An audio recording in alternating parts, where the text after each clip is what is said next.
Hello and welcome to Pain Relief and Fibromyalgia 101, an introduction. How can we start treating this pain right now? Welcome, I am so glad that you are here. If you have completed any of the other micro courses in this series, you may have noticed my firm belief about who has the most power to impact our quality of life. Who does? Us. And how? Knowledge. So I've restricted myself to only 2 pieces of research here, but self-efficacy is vital. One study found that higher self-efficacy was associated with less pain and less impairment on the physical activities measure. And this other one found that high levels of self-efficacy are associated with better outcomes and may mediate the effectiveness of rehabilitation-based treatment programs for fibromyalgia. So if we take control, theoretically, we can improve our pain and fatigue and all of those other symptoms we are living with. So just briefly, who am I? I'm someone with lived experience who has changed my life by taking control. I've had chronic pain since I was 14, chronic fatigue since 21, and insomnia since somewhere in between. I've been sharing my journey on melissaversusfibromyalgia.com for several years. I'm the author of Melissa vs. Fibromyalgia, My Journey Fighting Chronic Pain, Chronic Fatigue and Insomnia, and Pregnancy and Fibromyalgia. I am a fibromyalgia and meditation coach, and I'm just plain passionate about helping others cut down their journey to better wellness. So let's talk about the pain problem. On the University of Maryland Medical Center website, fibromyalgia is explained in this way. Fibromyalgia is a chronic condition characterized by pain in the muscles, tendons, and ligaments, fatigue, and multiple tender points on the body. It seems pretty straightforward, right?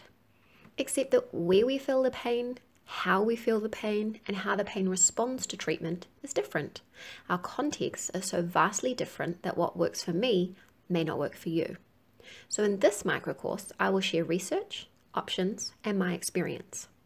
If you would like more personalized support with this, please use the link below to schedule your complimentary chat with me to discuss my coaching programs. So first, let's talk about the big things. The first rule is that you can't control pain well without first reducing what causes or amplifies the pain. There's no point popping pills if you are not taking care of yourself. Most of the things I do to be well are basic healthy living guidelines. So some of these really big things that we need to tackle include sleep. And I know sleep is huge. Sleep is not easy, and I have personally worked on it for a very long time. But I don't believe that we can get much better without improving our sleep. Nutrient levels. This is another one where a lot of us just seem to be deficient in certain areas. So for example, I'm deficient in iron, other people are deficient in vitamin D, and there's quite a lot going on there, so it is really worth looking into. Central nervous system overload. Now, the theory of fibromyalgia is that there is a big central nervous system overload going on, so we overreact to stimulus, and that's a very big topic we can't go into now. I do have another micro course on that, and particularly using meditation to help calm it down. Breathing is another big thing that we need to tackle.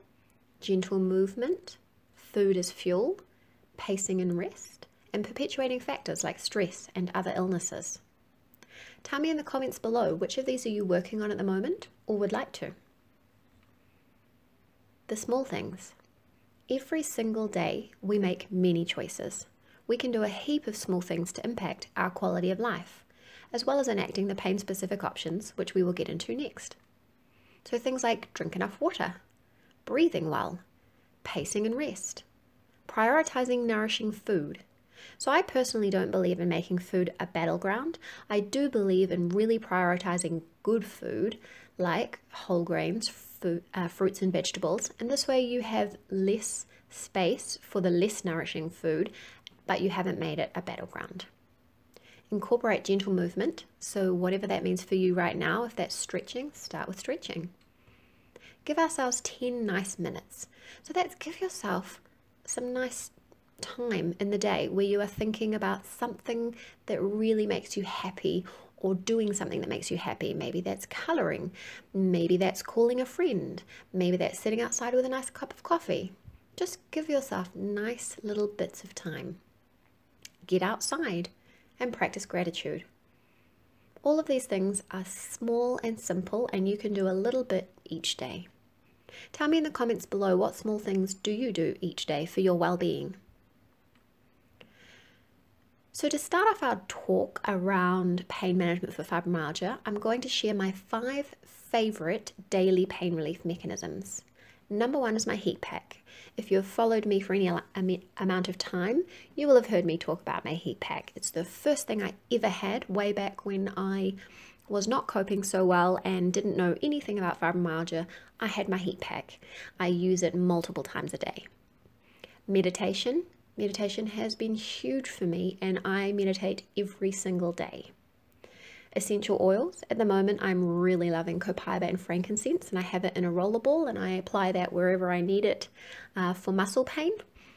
Yoga and stretching. So I pretty much do at least one stretch every single day.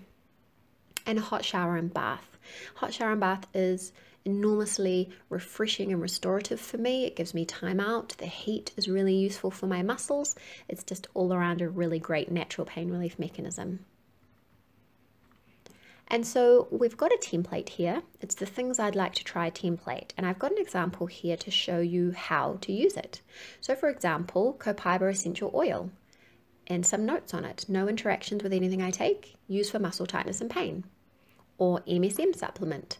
No interactions with anything I take. Use for muscle, tendon and ligament pain. Try for at least 6 weeks. So you can download this template and you can start filling it in. It will be very useful as we go into the next video where we will start discussing lots of natural pain relief mechanisms.